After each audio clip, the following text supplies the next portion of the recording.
Hello students, today we are going to start new chapter number 3, Nazism and the rise of Hitler, which is belonging to history. In this chapter we are going to discuss about the Nazism and rise of Hitler. Introduction. Nazism was a political ideology, flourished in Germany and influenced political all over the world. Nazism जो है वह एक political ideology है।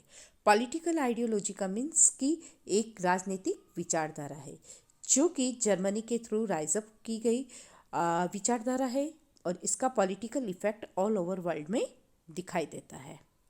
इन 1945 Germany surrender to the alliance anticipating what was coming. Hitler, his propaganda ministers, Goebbels and his entire family committed suicide collectively in his Berlin bunker in April.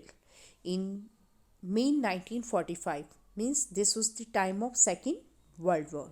यह second world war का time था जब Germany का alliance countries के साथ war चल रहा था और उसी टाइम पीरियड में एंटिसिपेटिंग का मतलब कि उसे आशंका थी अपने आप की डिफीट होने की।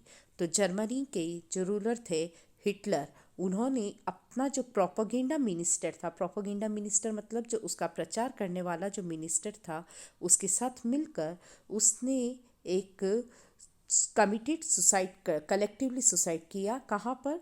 बर्लिन की एक बैंकर में अप्रैल में। मतलब कि गॉवेल्स की फैमिली जो कि हिटलर का मिनिस्टर था और हिटलर की फैमिली सबने मिलकर एक कलेक्टिवली सुसाइड कर लिया था। क्यों? क्योंकि उन्हें पता था कि अब उनकी हार निश्चित है और अगर वो हार जाते हैं और अलाइज ग्रुप्स के हाथ में आएंगे तो वह उसके साथ बहुत ही बुरा बिहेव करेंगे। दैट्स वाई उन्होंने मिलकर सुसाइड कर लिया। when genocide was started in Germany under the shadow of the Second World War, it caused killing of millions of people in different inhuman ways. जीनोसाइडल का मतलब होता है नरसंहार।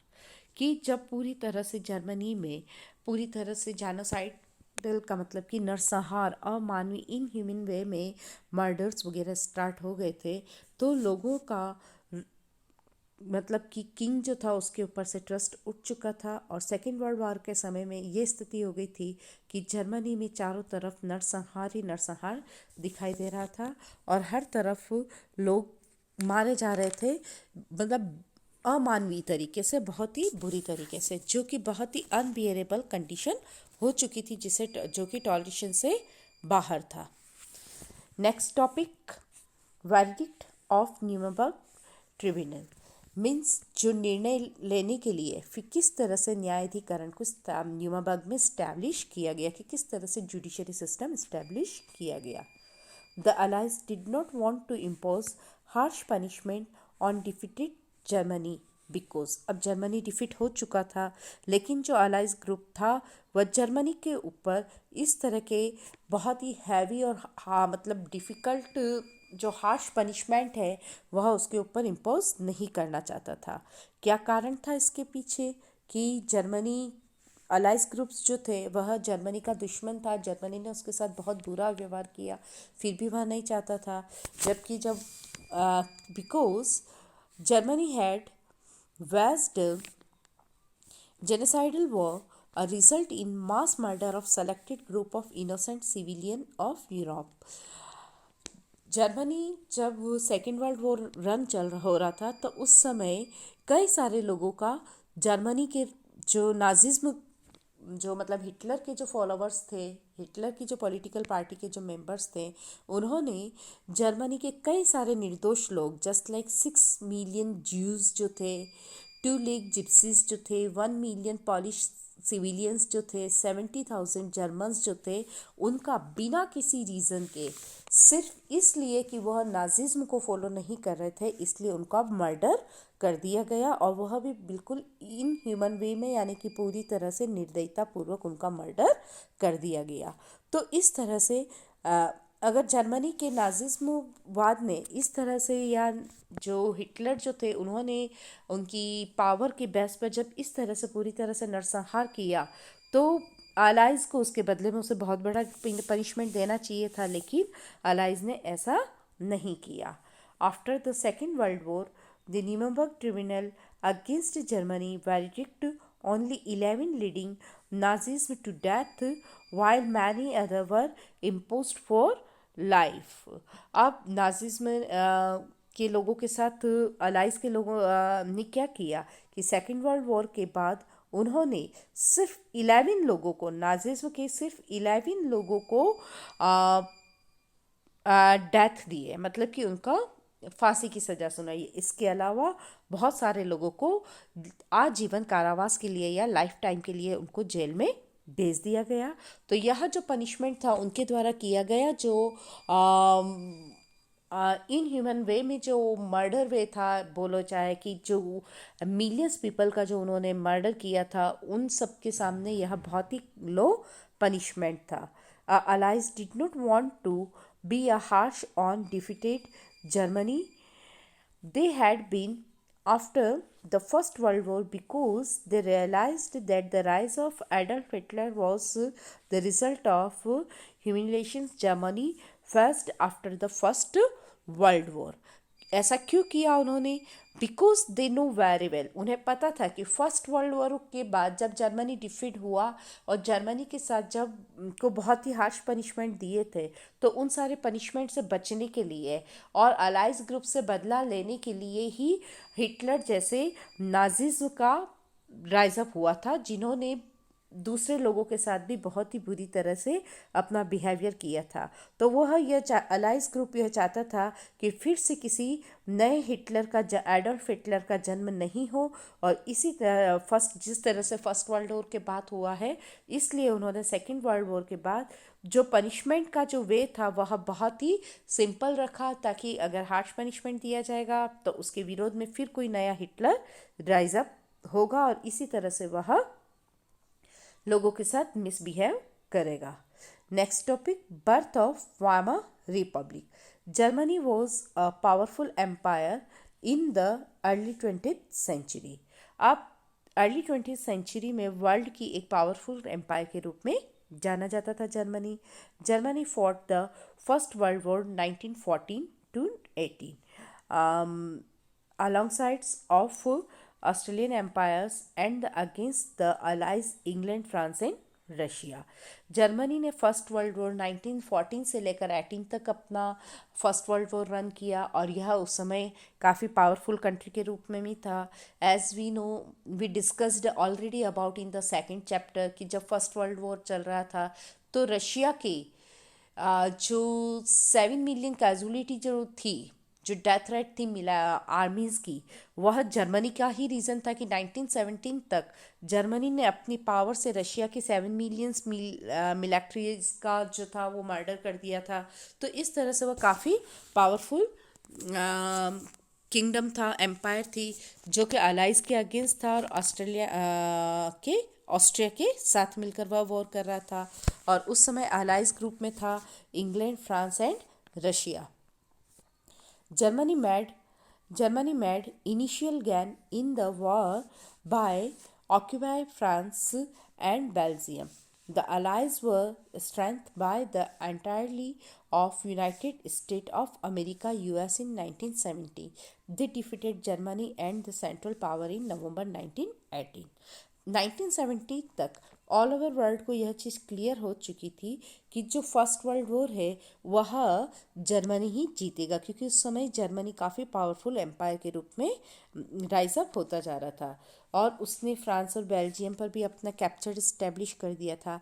लेकिन क्या हुआ, सडनली 1970 में जब फर्स्ट वर्ल्ड वॉर में अमेरिका ने अपनी एंट्री ले ली, तो अमेरिका की एंट्री के बाद क्या हुआ था कि अलाइज ग्रुप की पावर बढ़ गई थी, और इसी तरह से नवंबर 1980 में जर्मनी को डिफीट कर दिया गया, और इस तरह से जो फर्स्ट वर्ल्ड वॉर था वह अलाइज ग्रुप ने जीत लिया, जो कि अनएक्सपेक्टेड था। और यह अनएक्सपेक्टेड रिजल्ट इसलिए हुआ क्योंकि 1970 में अलाइज ग्रुप के साथ which country involve, America, US उसके साथ इन्वॉल्व हो गया, तो इसलिए उसकी पावर बढ़ गई। The defeat of the imperial Germany and the and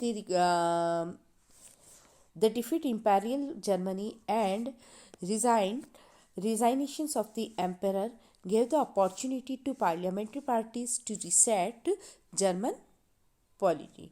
अब क्या हो गया था कि जर्मनी जो थी, the defeat of the imperial Germany and the resignations of the empire. अब जर्मनी डिफीट हो गया था, जो रूलर था, एम्पायर था, उसका रिज़ाइन हो चुका था। अब यह अपॉर्चुनिटी जो थी वो पार्लियामेंट्री फॉर्म में, अब पार्टीज ने जर्मनी में अपना रूल इस्टेब्लिश कर दिया था। A national assembly met at the Weimar and establish a democratic constitutions with the federal structure. अब नेशनल असेंबली ने वहाँ पर वामियर नेम का एक प्लेस था, वहाँ पर ये सब लोग मिले और उन्होंने एक डेमोक्रेटिक कॉन्स्टिट्यूशन का स्ट्रक्चर इस्टेब्लिश किया। Despite were the elected to the German parliament or resting on the basis of the equal and the universal vast caste by the adult including woman. अब क्या हो गया था कि जर्मनी में parliament establish किया गया, जिसे रिस्टेक्स के नाम से भी जाना जाता था, जर्मन पार्लियामेंट को। जस्ट लाइक रशिया की पार्लियामेंट को किस नाम से जानते थे, ड्यूमा, उसी तरह से रिस्टेक के नाम से जाना जाता था। और इसी तरह से सभी लोगों को इक्वल राइट्स देते हुए, हम मतलब इक्वल पॉलिटिकल राइट्स प्रोवाइड करते हुए, वोटिंग का मतलब कि पॉलिटिकल सब लोगों को इक्वल पॉलिटिकल राइट्स प्रोवाइड करते हुए by all adults including woman, मतलब उसमें सारे एडल्ट पर्सन और वुमन भी इंक्लूड होंगे। और इस तरह से नए रूल्स और स्ट्रक्चर्स की फॉर्मेशन की गई। The peace treaty at Versailles with the allies was harsh and humiliating peace for the Germany. और इसी समय जब फर्स्ट वर्ल्ड वॉर का जब एंड हुआ, तब अलाइज ग्रुप ने जर्मनी के साथ वर्साई नाम के एक प्लेस पर एक ट्रीटी की थी। और यह ट्रीटी बहुत ही हार्श थी, मतलब इसमें बहुत ही डिफ़िकल्ट, मतलब कि इंसल्टिंग वे में रूल्स बनाए थे, जिसमें जर्मनी को अपने आप को सरेंडर करना था। So the Weimar republic had to face the many difficulties since its beginning. और इस तरह के रूल्स बनाए गए कि जिसमें वार्मियर रिपब्लिक, यानी कि जो जर्मनी के रहने वाले जो लोग थे, वहाँ का जो रिपब्लिकन सिस्टम था, उसको कई सारी प्रॉब्लम्स को फेस करना पड़ा था। The political the Warmier was the foreign republic. अब the Warmier Republic is the name given by historians to the parliamentary republic established in 1990 in Germany to replace the imperial from the government. अब वार्मियर Republic क्या है, यह एक political party है, वार्मियर Republic, जो कि Germany में अपना रूल इस्टेब्लिश करने के लिए 1919 में इस्टेब्लिश किया गया था। In 1919, the National Assembly was convened in the city of Warmia, where a new constitution for the Germany restricts was written। और 1919 में एक नेशनल असेंबली ने एक वार्मियर रिपब्लिक के थ्रू इस्टेब्लिश किया गया, जिसने जर्मन पार्लियामेंट के लिए कुछ रूल्स और कॉन्स्टिट्यूशंस को फॉर्मेशन की थी। This liberal democracy actually lapsed in the earlier 1930, leading to the ascents of the NSDAP and the Adolf Hitler in 1930। This liberals democratic, अब यह जो लिबरल्स डेमोक्रेटिक्स जो थे, इन्होंने 1930 में NSDAP और एडोल्फ हिटलर ने मिलकर 1933 में उन्होंने अपने कुछ रूल्स और रेगुलेशंस बनाए, और जिसको जर्मनी में रन किया गया। In its 14 years, the Weimar Republic faced the numerous problems, including the hyper insulted political extremists and their parliamentaries and the historical form and the victories of the First World War।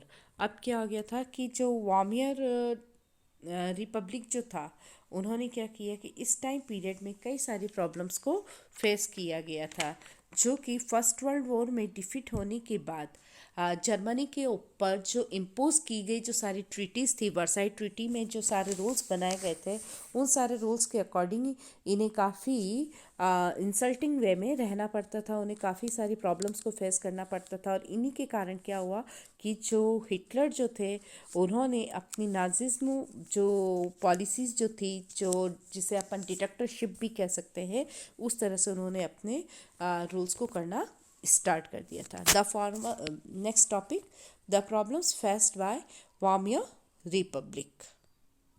The problems, the Republic carried the burden of the war, guilt was and the financially disabled by being forced to pay war compensation.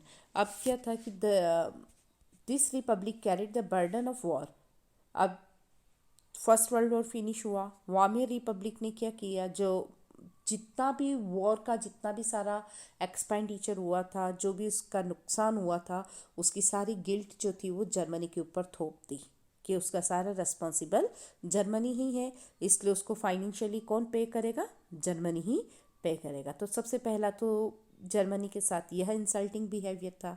Second था कि high preferential mad the Germany mark valueless and caused immense hardship for the common man. This economic crisis led to widespread inflation, immense injury and disappear. अब क्या हो गया था कि जितना भी इतना सारा इकोनॉमिकली एक्सपेंडिचर जब जर्मनी के ऊपर हो गया, तो अब जर्मनी ऑलरेडी वर्ल्ड वॉर जब चल रहा था, फर्स्ट वर्ल्ड वॉर में, तो काफ़ी कुछ उसका एक्सपेंडिचर हो चुका था। और इन सारे एक्सपेंडिचर के बाद इतना सारा खर्चा उठा पाना उसके लिए काफ़ी प्रॉब्लम वाली बात हो गई थी। और ये जो था वो सारा वाइड स्प्रेड हो चुका था। तो इन सारी चीज़ों के लिए अब कॉमन मैन जो था, द इकोनॉमिक क्राइसिस जो थी, वह कॉमन मैन को फेस करनी पड़ रही थी। और किंग के पास कुछ था नहीं कि वो उसको सपोर्ट, पब्लिक को सपोर्ट कर सके। In the Weimar Republic the both communities and the socialist became snatched the enemies and could not make common causes against the Adolf Hitler. अब क्या हुआ, वार्मियर रिपब्लिक ने जो कम्युनिस्ट और सोशलिस्ट के अगेंस्ट जो उसका जो बिहेवियर जो था, वह उसकी वजह से क्या हुआ कि वह एडोल्फ हिटलर जो था वह कुछ भी नहीं कर पा रहा था। और इस तरह से वह कॉमन कॉजेज, ये सारे कॉमन कॉजेज हो गए थे, जिसकी वजह से एडोल्फ हिटलर जो था वो उसके अगेंस्ट हो चुका था।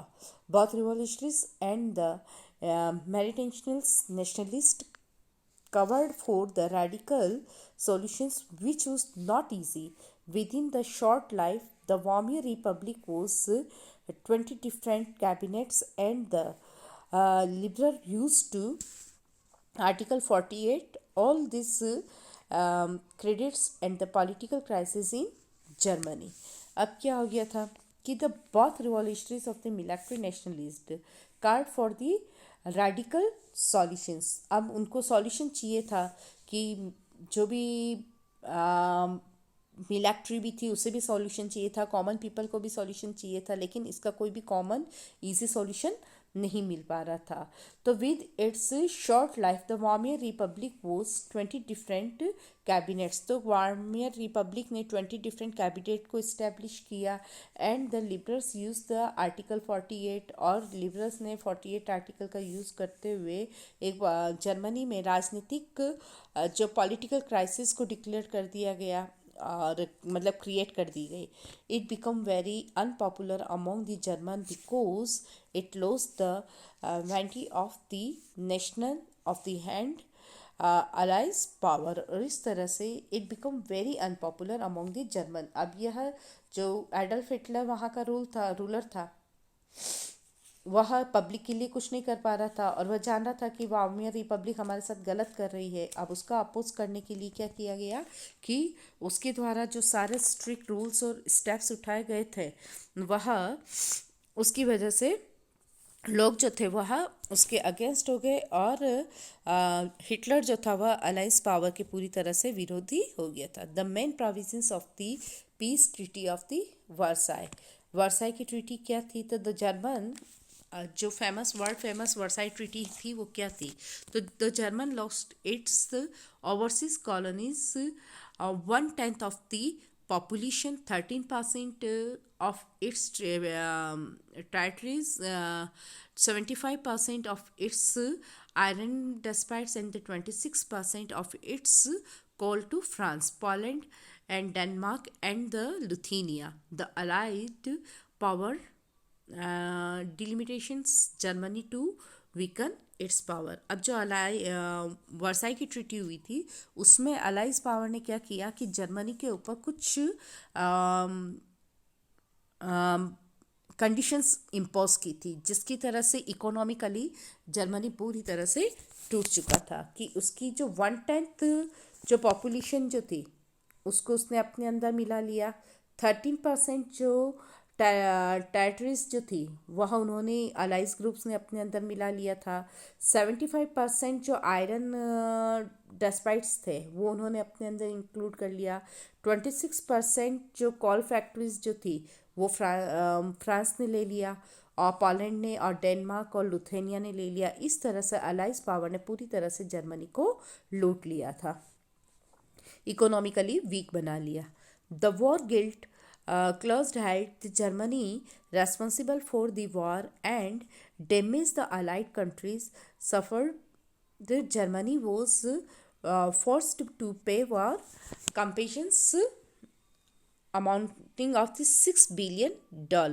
अब जो फर्स्ट वर्ल्ड वॉर हुआ था उसकी सारी गिल्टी उसको जर्मनी को पे करना था, कि मतलब वो सारा का रिजल्ट क्या था कि हाँ फर्स्ट वर्ल्ड वॉर हुआ, उसके अंदर जितना भी इकोनॉमिकली लॉस हुआ है वह सारा जर्मनी के कारण हुआ है. इसलिए इसके लिए जर्मनी को क्या करना पड़ेगा कि अब now Germany will pay compensation amounting $6 billion. अब जर्मनी को $6 बिलियन पे करना था. जर्मनी ऑलरेडी इकोनॉमिकली इतना वीक था और उसके ऊपर इतना हैवी